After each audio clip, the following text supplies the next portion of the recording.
reductions here. And our transportation and infrastructure, this is also one of in addition to public safety, in addition to libraries and recreation parks, another one of the many core services that the city must provide.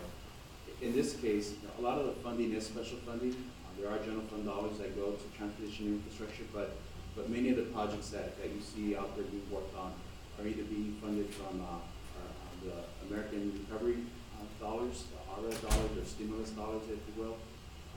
Funds coming from the state through the gas tax and other special funds.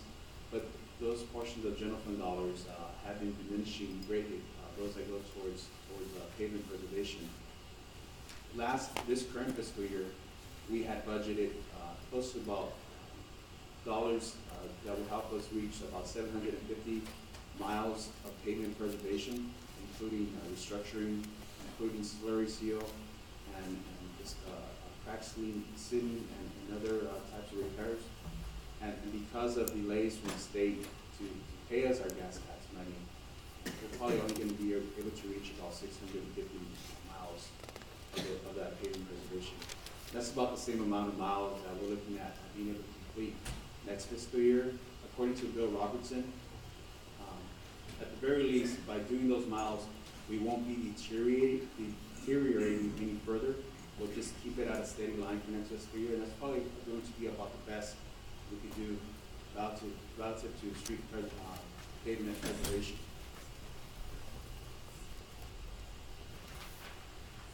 On general administration and support, I think a lot of people, when they saw this question, probably said, "Sure, let's take as much as we can from general administration support."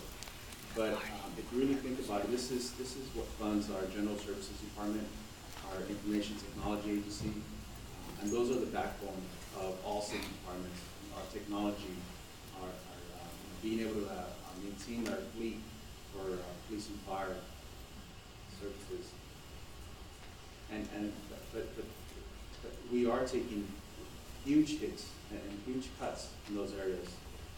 I think between general services, information technology, our personnel, and some other of our what we would call our back support, we're going to be looking in the neighborhood of about $50 million of cuts from just those three departments. Because again, we want to be as judicious as possible relative to our public safety departments, to departments like the library and recreational parks, and what's left is really a lot of the kind of the behind-the-scenes departments that we have in the city.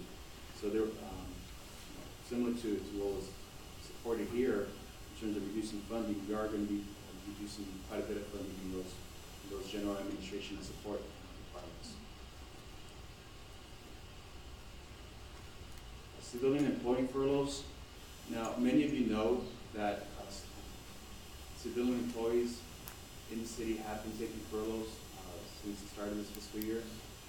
But we have many different versions of, if you will, of civilian employees based on the unions that represent them. So some civilian employees have been taking furloughs between 26 days for the fiscal year. So that would attune to close to two per month. Others in other unions have only had to take a few hours or a couple of days. So the question was really asking, should everybody take 26? Should we continue the same pattern we have today where a few are taking 26 and maybe some are taking less? Or should we just discontinue furloughs altogether because of the impact it's having on services? Well, for the most part, as you see here in the graph, people would want furloughs to continue, but have them equal for all civilian employees. What I can tell you now about furloughs, though, is we know that that's a one-time solution. And we're really looking for structural changes. So as we're building this budget, we're asking departments, we're giving departments targets. We're telling them to come up with a solution to that, to how to fill that target. And we're telling them it's going to have to be heavy on the reduction of the workforce, because that's really all we can control. We can try to negotiate the cost of the workforce with our unions, but that's no guarantee going into next year's budget. That's going to take a little bit longer. So as we're building this budget, which is due on April 20th, we need to be able to put a budget together that can be implemented on July 1st. That's been our goal, that's been my goal, is working with departments to put a budget together that can be implemented on July 1st. And again, we're trying to get as much of the structural solutions as we can. So this budget's gonna be heavy on the workforce size reduction, and it's gonna be relying on some revenues and other expenditure reductions. We don't necessarily want to lead with furloughs, but we're going to have to consider furloughs as kind of our back pocket, so that in case there isn't enough there to close the gap, we're able to again institute some furloughs to help us get us through the year. But it's not our goal, it's not our plan to build these furloughs as part of the budget, but it is a tool that we use as we have this year. Capital construction projects, this is one where we know that there's a lot of need relative to our capital construction, but the dollars just aren't there. And what else isn't there is the dollars to maintain these buildings and these projects once they've been built. A lot of times when we go and seek money through bonds to construct buildings, there is no money behind the maintenance of that building once it's up. And so that creates a kind of an unfunded liability for us. And so we need to be more judicious as we consider what projects to pursue going forward. Now, right now, council and the mayor have already agreed to stop most of the projects that haven't started, those that haven't broken ground.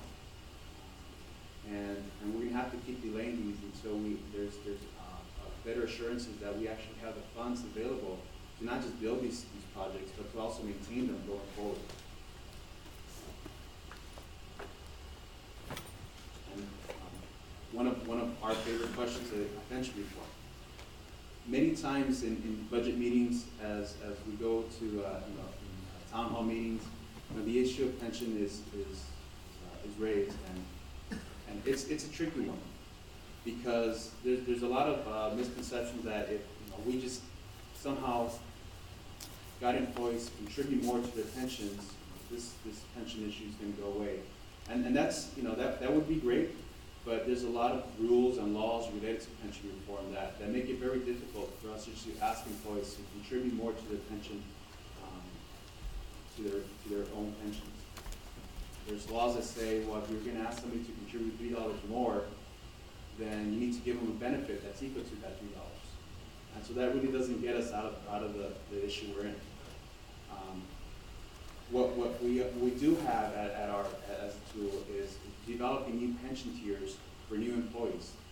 And that is something that the city council and the mayor are working on, and have actually directed CAO to examine further and propose some items that could be considered as part of a new tier. Now it's adding to the difficulty for civilian employees. That could be achieved, new tiers can be achieved through the legislative process, meaning the council and the mayor can create a new tier and have it voted on in the city council and could be achieved. For sworn employees, that would actually require a charter, not a charter, but a change, but us having to go to the voters for a vote on this, for sworn. And so that adds to the difficulties of just creating new tiers, of just making some pension changes. But it is something that, given the responses we got here, and given the facts that pensions are a huge component of what's driving our budget deficit, that we need to be looking at. We don't disagree with that one bit. It's just that there's a lot of challenges and obstacles that we need to move through in order to achieve what we're looking to achieve. And we got, after the pension reform question, we got some revenue questions that we were asking. Now the parking users tax, just for the record, it's not that we were looking to increase the parking users tax. It was just, what types of questions can we put on here that can help balance the budget? And this just happens to be one of them. It would require a 218 vote.